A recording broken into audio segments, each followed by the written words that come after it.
इस मुद्दे पे हम सारी चर्चा करेंगे कि क्या दादा गौतम की उल्टी गिनती शुरू हो चुकी है। साथियों, हमारे साथ जुड़ गए हैं वरिष्ठ पत्रकार और राजनीतिक विश्लेषक प्रद्युमन जोशीला जी। प्रद्युमन भाई राम राम। राम राम जी। सभी दर्शकों को नमस्कार, राम राम।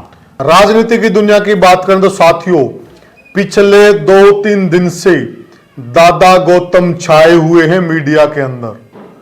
आप कोई भी सोशल मीडिया का प्लेटफॉर्म खोल लीजिए, वहां पर आपको कोई न कोई दादा गौतम से जुड़ा हुआ किस्सा सुनने को मिल जाएगा। आखिर क्या हो गया है? दादा कोई भूल तो नहीं कर रहे हैं? कहीं बीजेपी को जेजेपी तो नहीं समझने लग गए हैं? अगर वो ऐसा कर रहे हैं तो मेरे ख्याल से वो कहीं उनकी बड़ी राजनीतिक भूल साबित ना हो जाए साथियों, क्योंकि हम अच्छे से जानते हैं साथियों, बीजेपी वो दल है जो बड़े बड़ों को अपनी जगह दिखा चुका है।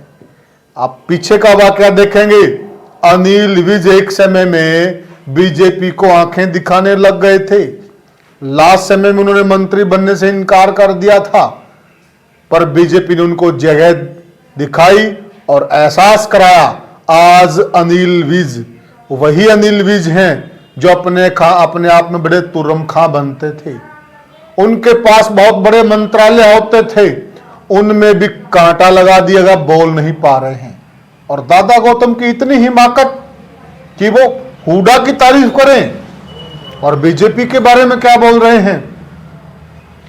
इस मुद्दे पे हम सारी चर्चा करेंगे कि क्या दादा गौतम की उल्टी गिनती शुरू हो चुकी है। साथियों, हमारे साथ जुड़ गए हैं वरिष्ठ पत्रकार और राजनीतिक विश्लेषक प्रद्युमन जोशीला जी। प्रद्युमन भाई राम राम। राम राम जी। सभी दर्शकों को नमस्कार, राम राम।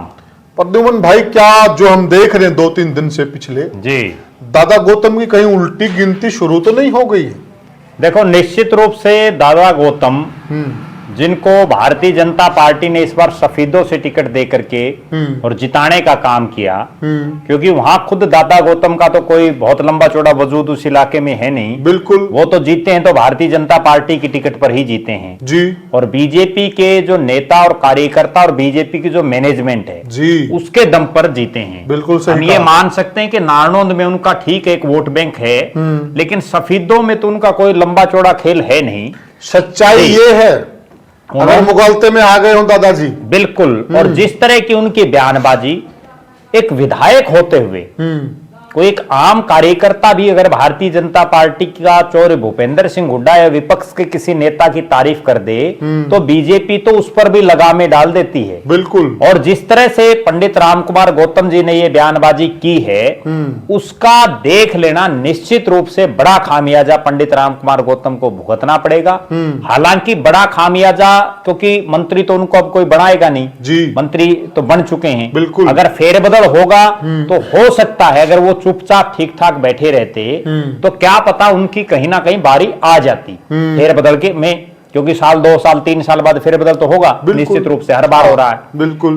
और अब वो भी आती हुई नहीं दिखाई दे रही। दूसरा, एक बड़ी चर्चा ये थी कि जो उनके बेटे हैं रजत गौतम एडवोकेट हैं, और उनको कहीं ना कहीं भारतीय जनता पार्टी एडजस्ट कर सकती थी, लेकिन अब उस तरह की भी कोई उम्मीदें मुझे नहीं लग रहा, क्योंकि ये वो भारतीय जनता पार्टी है जो पंडित रामकुमार गौतम तो केवल एक विधायक हैं, और वो भी विधायक बैसाखियों के सहारे बने हैं। चाहे वो 2019 का चुनाव हो, अगर वो चौधरी देवीलाल के परिवार की पार्टी से चुनाव नहीं लड़ते तो विधायक नहीं बनते। चाहे वो 2024 में अगर वो सफेदों में भारतीय जनता पार्टी उनको टिकट ना देती और बीजेपी उनके लिए सही ढंग से कैंपेन ना करती तो वहां भी उनको मुंह की खानी पड़ती, क्योंकि पंडित रामकुमार गौतम 7 चुनाव तो पहले हार करके 2005 में उनकी जो है खाता खुला था। बिल्कुल सही कहा। और वो लगातार चुनाव हारते रहे हैं। उस वक्त भी प्रद्युमन भाई, मैं उसी नारनौंद विधानसभा में होता था हमारा गांव, मुझे अच्छे से याद है। और ब्याणा खेड़ा, हाँ, 3 गांव नारनौंद में थे। नारनौंद में थे, जो अभी उकलाना में है। प्रद्युमन भाई, उस वक्त पंडित रामकुमार गौतम जब गांव में आते थे जी, तो गांव वालों को एक बात बोलते थे जी, भाई जजमानो या तो वोट दे दो या लाकड़ी दे दो जी। एक उनके प्रति लोगों की सिंपैथी बन गई जी। उसी सिंपैथी की लहर में जी उनकी नैया पार लग गई। कल ही एक बहुत बड़ा नेता है, उसने एक बड़ी गजब बात बताई उस चुनाव की, उस जो आप जो बात कह रहे हो ना जी। उसकी। पंडित रामकुमार गौतम जी ने ये कहा कि भाई मैं तो इतने चुनाव हार लिया और ईब जो है मेरा तो गोली खाने वाला विचार हो लिया है। हाँ बिल्कुल, बोलते तो ऐसा। और भाई चैनिया में लाकड़ी दे आई हूं, वही मैं कह रहा हूं। तो और लोग तो उसको ठीक है मजाक में ले गए या कुछ एक ने सीरियसली भी लिया। एक आदमी खड़ा होकर उनको ये बोला कि पंडित जी तेरे तो अच्छा, अगर इब तुम बन गया ना, नहीं बनया तो तू खाओगा गोली, और नहीं बनया तो मारा बरगियान खानी पड़ेगी। नहीं बन गया तो बोले हमारा बरगियान खानी पड़ेगी। उसमें मतलब कहने का भावार्थ ये है कि मजाक, वो उसी के गांव का था, नानोंद के पंडित जी। तो उसने वो वाक्य बताया, वो ये वाक्य हैं भाई, सच्चाई है झूठ है ये तो पंडित जी बताएंगे, क्योंकि ये चीजें पब्लिक डोमेन में है। और ये उस टाइम पे क्या था कि 2005 में कोई सोशल मीडिया का वो सिस्टम भी नहीं था भाई कोई रिकॉर्ड कर ले, कुछ और को रिकॉर्ड बन जाए उस चीज का। लेकिन कई बार ये चीजें कह देते हैं और पंडित रामकुमार गौतम उस दम पर वो चुनाव जीत गए जी। लेकिन अब वो इस चक्कर में ना रहे, और उसमें और इस दौर में भी एक बड़ा अंतर है कि उस समय वो इतने बुजुर्ग नहीं थे, अब तो वो उम्र के भी आखिरी पड़ाव पर हैं, बुजुर्ग नेता हो चुके हैं, और उनको बड़ी अपने एक एक शब्द पर जो है ध्यान रखना चाहिए।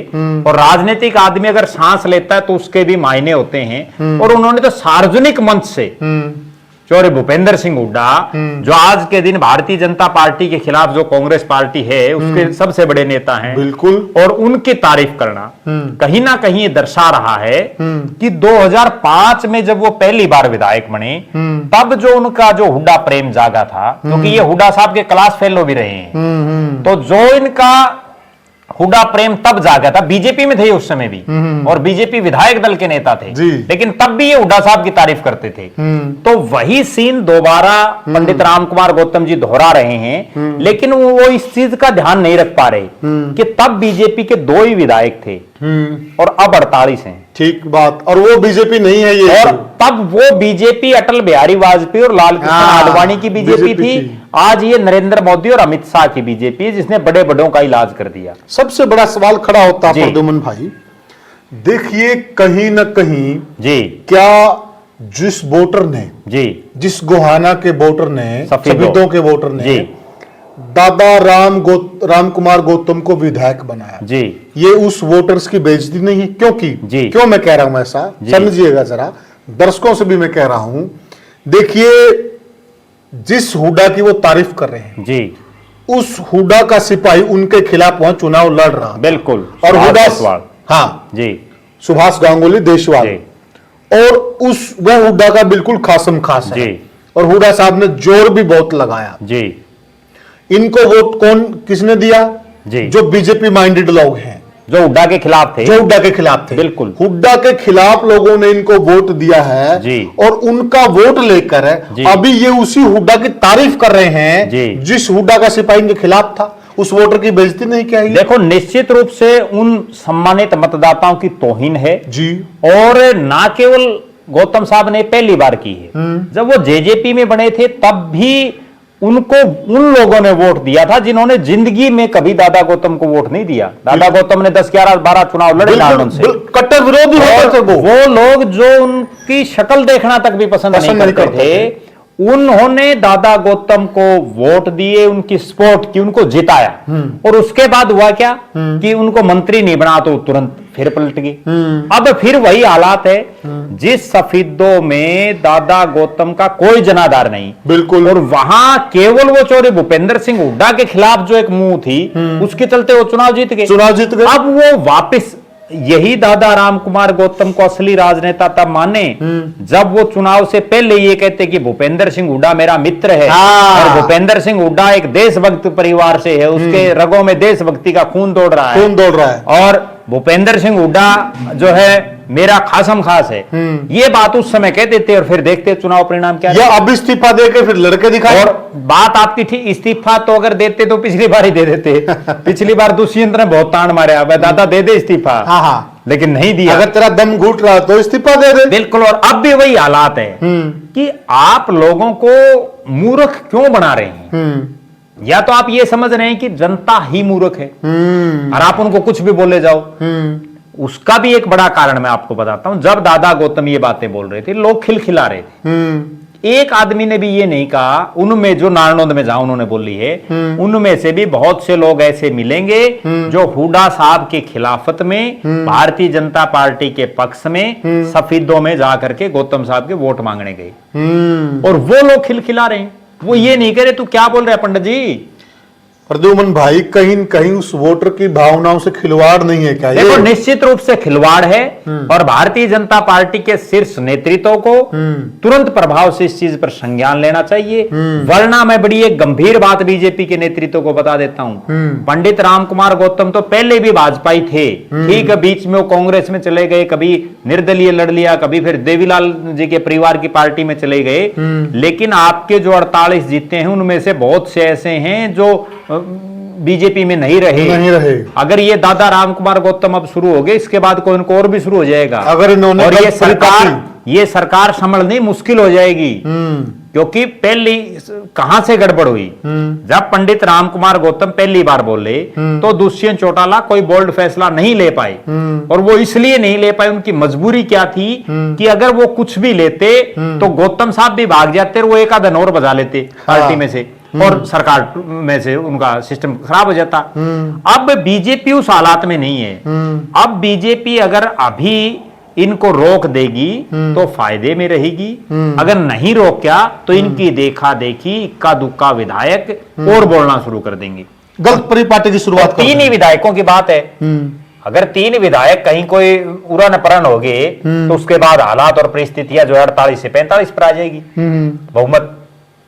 अब पंडित राम कुमार गौतम जिस लहजे में बोल रहे हैं, उस दिन मैं एक और बड़ी गजब बात बताऊं। इस वाक्य से पहले भी पंडित राम कुमार गौतम बहुत से इस तरह के बयान दे चुके हैं पहले भी। ठीक है कि वो तब बीजेपी में नहीं थे, जेजेपी में होते हुए भी उन्होंने हुड्डा साहब की प्रशंसा की है। वो प्रशंसा कर भी देते हैं और जिसका विरोध करते हैं उनका विरोध भी करते हैं। बेबाक नेता हैं, लेकिन ये बेबाकी एक अनुशासन प्रिय पार्टी में नहीं चलेगी। यहाँ तो चौधरी बीरेंद्र सिंह कह के छिक लिए कि दुष्यंत चौटाला से समझौता तोड़ दो, समझौता तोड़ दो, नुकसान हो रहा है। और बीरेंद्र सिंह तो पंडित राम कुमार गौतम से बड़े सीनियर नेता, बहुत बड़े नेता, बड़ा कद है उनका, और उनकी नहीं माननी भारतीय जनता पार्टी और जो कि तोड़ा भी समझौता बाद में, जब वो भाग लिए फिर तोड़े जाओ, बाद में क्या है। लेकिन जी तोड़ना था, पहले तोड़ देते, परंतु वो किसी को वेटेज नहीं देते अपने पार्टी। वो पार्टी अपने हिसाब से चलती है। अगर वो तोड़ देते पहले तो चौधरी बीरेंद्र सिंह का परिवार आज जो दर दर की ठोकरें खा रहा नहीं खाता, हाँ, ना ही उनको हार नसीब होती। लेकिन हालात और परिस्थितियां ये है कि अब पंडित राम कुमार गौतम को ये सोचना और समझना होगा कि ये अनुशासन प्रिय पार्टी है। लेकिन पंडित राम कुमार गौतम पहले भी इस तरह के काम कर चुके हैं। कल मुझे जो है इस तरह की बयानबाजी पर, कल की ही बात मैं आपको बताऊं, और एक बड़ा रोचक किस्सा है जिसको जब पंडित जी सुनेंगे तो वो भी हंसेंगे और लोग भी ये सोचेंगे कि भाई पंडित जी तो बड़ा कमाल का है। तब ये विधायक नहीं बने थे, पहली बार भी नहीं बने थे, उससे पहले की है। कल कोई इनका एक निजी आदमी था नजदीकी, उसने मुझे बताया। अब सच और झूठ क्या है वो तो पंडित जी बताएंगे, इसकी पुष्टि भी हम नहीं करते, कई बार ये बातें ऐसे ही। बिल्कुल, लेकिन जिसने बताया वो एक जो है बड़ा जिम्मेवार आदमी है। उसने ये बताया कि पंडित जी के कोई खासम खास आदमी थे, आज से 30 साल पहले की बात उन्होंने बताई, कि उनको कहीं किसी डिपार्टमेंट में सस्पेंड कर दिया। तो सस्पेंड कर दिया तो वो पंडित जी को लेके आ गए। पंडित जी आते उस अफसर को बोला भाई इसको बहाल कर छोरे ने, क्योंकि वो इस तरह बोला मैं छोरा ने बहाल कर। तो जो अफसर था वो बोला पंडित जी कल तो इसको मैंने सस्पेंड किया है, आज इसको बहाल कैसे कर दूं भाई, कि मैं 5-10 दिन 20 दिन के बाद कर देंगे। अरे सिस्टम भी ऐसा ही था। तो उन्होंने नहीं मानी, पंडित जी वहीं बैठे रहे। ऐसा सिस्टम बैठा कि वो पेशाब करने के लिए चला गया। जैसे ही वो बाथरूम में गया, पंडित जी को अपने पेज से पढ़ ले भाई तू सस्पेंड करेगा। अब ये सच है झूठ है, जहां पर सस्पेंशन लिखी हुई थी, हाँ वो तो देखो पंडित जी बताएंगे, क्योंकि हम तो इस चीज के कोई गवाह है नहीं। लेकिन कल ही कोई आदमी बता रहा, लेकिन ये अपने लोगों के लिए वो इस हद तक भी जा सकते हैं। कहने का अभिप्राय ये है। हाँ। और उनके दिल में एक टीस है, इस चीज को मैं भी मानता हूं। एक टीस उनके दिल में क्या है, वास्तव में जो कैबिनेट का विस्तार हुआ इसमें पंडित जी का हक बनता था। पिछली कैबिनेट में भी बनता था जब दुष्यंत चौटाला सरकार में थे। और वो हक क्यों बढ़ता है? 2005 में जब बीजेपी का कोई नाम लेवा नहीं था तब पंडित जी उस पार्टी से विधायक बने। बिल्कुल। आज जितने विधायक प्रदेश की विधानसभा में हैं उनमें सबसे ज्यादा चुनाव लड़ने का रिकॉर्ड पंडित जी के नाम मिलेगा, मतलब नजदीक जरूर मिलेगा। बिल्कुल ठीक बात है। ठीक है, भले ही वो हार गए, जीते 3 बार हैं।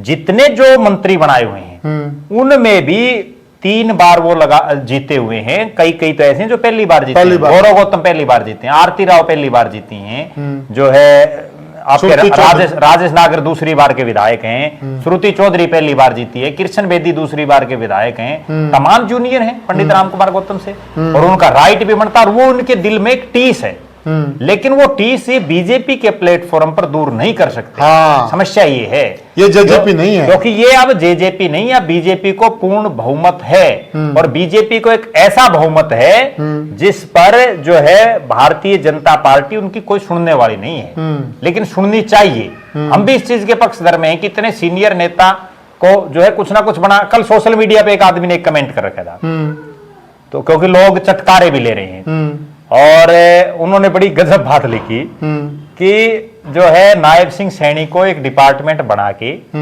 जो लोगों का मनोरंजन करे उसका जो है चेयरमैन पंडित राम कुमार गौतम को बढ़ा दिया जाए। जैसे लोक संपर्क विभाग होता है ना, हाँ। तो इस तरह से कोई ऐसे बनाए दे भाई, कोई कला संस्कृति कुछ सेंटर में तो बना भी रखा है जी। हाँ। और उसका चेयरमैन बोला पंडित राम कुमार जी को बना दे, क्योंकि वो लोगों को हंसाते रहते हैं। देखो हंसी तो कम से कम अगले दिलाते हैं। अगली बड़ी बात ये है, जो सीरियस बात है वो ये है कि बीजेपी के शीर्ष नेतृत्व को पंडित राम कुमार गौतम की टीस को समझना चाहिए, और पंडित राम कुमार गौतम को भारतीय जनता पार्टी के अनुशासन को समझना चाहिए। प्रद्युमन भाई, मुझे ये लग रहा है, देखिए कहीं न कहीं मेरे हिसाब से बीजेपी इसको कोई न कोई बड़ा दायित्व देती है जी, परंतु बीजेपी इस चीज को बड़ा चेक करती है अच्छे से कि ये पक्का भाजपाई है कि नहीं है जी, क्योंकि ये पक्के भाजपाई नहीं बन पा रहे हैं ना। जब तक पक्के भाजपाई नहीं बन पाएंगे जी, मेरे हिसाब से बीजेपी को देने वाली नहीं, क्योंकि ये बीच बीच में इस प्रकार की बयानबाजी कर देते हैं, अपने आप और प्रश्न चिन्ह लगा देते हैं। निश्चित रूप से ये जो आप बात कह रहे हो, इसी डर से इनको मंत्री नहीं बनाया जा रहा। हाँ। डर क्या है? अब तक तो पंडित राम कुमार गौतम एक मंत्री वाली कुर्सी मांग रहे थे। नारनौंद की जनसभा में वो बोल रहे हैं बडनी था वो जीत की में बात बने भाई या छोटनी बोले मन तो तब जो है लोगों कर जाता रू में। तो अगर उनको मंत्री बना दिया, अनिल विज पहले मनोहर लाल जी को नहीं काबू आ रहे थे, ये नायब सिंह सैनी के काबू नहीं आएंगे। इनको तो ठीक है, मंत्री अगर बनाना भी है तो कोई ऐसा डिपार्टमेंट दें जिसमें ये ठीक ठाक जो इनके सिस्टम का, और वैसे पढ़े लिखे आदमी हैं, एडवोकेट हैं, हाँ बिल्कुल, लेकिन उसके बावजूद इस तरह की बातें कर देते हैं जो कहीं ना कहीं ये दर्शाती हैं कि इतने सीनियर नेता को और पार्टी प्लेटफॉर्म से बाहर की कोई बात नहीं करनी चाहिए। बहुत पुराने पॉलिटिशियन हैं, बिल्कुल बहुत पुराने, इनने तो पता नहीं कितने चुनाव लड़ लिए, गिनती बंद हो रही है। पंडित जी को याद नहीं होंगे भाई इतने लड़ लिए। हाँ बिल्कुल, तो ये बात है, संघर्ष भी है। देखो निश्चित रूप से संघर्ष किया है और विपरीत हालातों में इन्होंने चुनाव लड़े। सबसे बड़ी बात इनकी ये है, जिस नारनौंद विधानसभा क्षेत्र में ये जीते वो ग्रामीण बाहुल्य, जाट बाहुल्य और किसान बाहुल्य विधानसभा क्षेत्र है। उसके बावजूद इन्होंने अपने दमखम पर जो है, आज भी इनका 20-30 हजार वोट खुद का नारनौंद विधानसभा क्षेत्र में है और अपने दमखम पर है। 30 हजार वोट आज भी पंडित राम कुमार गौतम के पास हैं। लेकिन बात यह है कि वो थोड़ा धक्का मारने की जरूरत है, वो एमएलए बन जाते हैं। कोई पार्टी मार देती, जैसे जेजेपी ने मार दिया, एमएलए बन गए। नहीं मारा पिछली बार, नहीं बना तो निर्दलीय हार गए। तो कहीं ना कहीं थोड़ी सी सपोर्ट की जरूरत है। और बाकी तो बात ये है कि पंडित जी को परमात्मा बड़ा स्वस्थ जीवन दे और वो लोगों को यूं ही हंसते हंसाते रहें। और जो है तो प्रद्युमन भाई लास्ट बात है, फिर वीडियो का अंत करते हैं। जी, क्या मतलब इनका पूरी तरह से बीजेपी से मोह भंग हो चुका है या फिर ये बीजेपी को टेस्ट कर रहे हैं? देखो अभी इनका मैं नहीं मानता कि मोह भंग हुआ है। हाँ, अभी तो ये केवल टेस्ट कर रहे हैं। टेस्ट कर, और मोह भंग इसलिए भी मैं नहीं कहूंगा क्योंकि ऑप्शन नहीं बचे। सबसे बड़ी बात ये है, ऑप्शन पिछली बार तो ये जेजेपी में थे, तब इनके पास 2 ऑप्शन थे कि ये बीजेपी में भी जा सकते थे, कांग्रेस में भी जा सकते थे। अब हालात ये है कि नारनौंद में कांग्रेस का एमएलए है, तो वहां भी अब इनको बड़ी दिक्कत आएगी। कांग्रेस में सिटिंग एमएलए की टिकट बहुत कटना मुश्किल है। इस बार भी बहुत से ऐसे जो बुजुर्ग थे उनको भी दे दी। तो कहीं ना कहीं अब पंडित जी के पास कोई ऑप्शन नहीं है। वो केवल और केवल ये तौल रहे हैं कि आपके इस एक बयान से जो है भारतीय जनता पार्टी का नेतृत्व क्या रिएक्शन करता है। आप एक और बड़ी गजब बात एक्शन का रिएक्शन देखना चाह रहे हैं। एक और बड़ी गजब बात ये देखिए कि पंडित जी के इस बयान के बाद ना तो बीजेपी के किसी नेता का कोई बयान आया, ना और भूपेंद्र सिंह हुड्डा और कांग्रेस के किसी नेता कोई बयान आया, और ना ही उस बयान के बाद पंडित जी का भी कुछ कोई रिएक्शन दोबारा नहीं आया है। तो इसका मतलब पंडित जी एक थोड़ी सुई, जैसे डॉक्टर जब टिक्का लगाता है तो थोड़ा एक बार टेस्ट करता है ना, बिल्कुल, तो इस तरह से थोड़ी ही सुई लगा के देख रहे हैं कि भाई बीजेपी वालों को कुछ दर्द हो रहा है, महसूस हो रहा है या नहीं हो रहा। ये क्या बीजेपी वाले आपको कुछ दे सकते हैं या नहीं दे सकते? नहीं दे सकते हैं, बस ये चीज चेक कर रहे हैं। अब उस चेक में कई बार ये भी हो जाता है कि जो है फांसी में फांसी हो जाती है। कई बार जो है रिएक्शन, आदमी एक्शन में रिएक्शन कर जाता है, तो उसका नुकसान भी हो सकता है, फायदा भी हो सकता है। अब वो अगले कुछ एक दिन में पता चल जाएगा कि भारतीय जनता पार्टी दादा पंडित राम कुमार गौतम को कोई तवज्जो देती है या नहीं देती। नहीं देती जी साथियों, हम चर्चा कर रहे हैं कि जो दादा राम कुमार गौतम है, वैसे वो हर फन मोला आदमी, इसमें कोई दो राय नहीं, परंतु बीजेपी एक अनुशासन प्रिय पार्टी है, इसमें अनुशासन चलता है। और कहीं दादा गलती से बीजेपी को जेजेपी ना समझें और कहीं वो इतनी बड़ी लकीर ना खींच दें जिस प्रकार की वह बयानबाजी कर रहे हैं, तो बीजेपी में उनके लिए और ज्यादा मुश्किलात पैदा ना हो जाए। क्योंकि मेरे हिसाब से दादा राम कुमार गौतम का आखिरी चुनाव है और वो आगे अपने बेटे का भविष्य देखकर ही कोई फैसला करें। बाकी वो बहुत बड़े नेता हैं, बहुत वरिष्ठ नेता हैं, उनको हम क्या समझा सकते हैं। इस बात में मैं एक बात और कहूंगा, पंडित जी जब भी चुनाव लड़ते हैं हर बार अपना आखिरी बताते हैं, आखिरी बताते हैं, लेकिन वो फिर नोट आउट चलते रहते हैं, अगली बार फिर भर देते हैं, भर देते हैं। जी आप क्या मानते हैं, क्या जो दादा गौतम की टीस है वो जायज है? क्या उनको बीजेपी ने तवज्जो देनी चाहिए, या फिर दादा राम कुमार गौतम पक्के वाजपेयी नहीं बन पाए हैं, कहीं उन्हीं में कोई दिक्कत है, या फिर कि बीजेपी अभी वो स्वयं से काम लें, जब विस्तार होगा तब उनके बारे में सोचा जाएगा? आप हमें कमेंट सेक्शन में जरूर बताइएगा और वीडियो को ज्यादा से ज्यादा शेयर कीजिएगा, चैनल को सब्सक्राइब कीजिएगा। तो साथियों अब लेते हैं आपसे विदा और फिर मिलते हैं किसी और मुद्दे पर। साथियों राम राम। राम राम।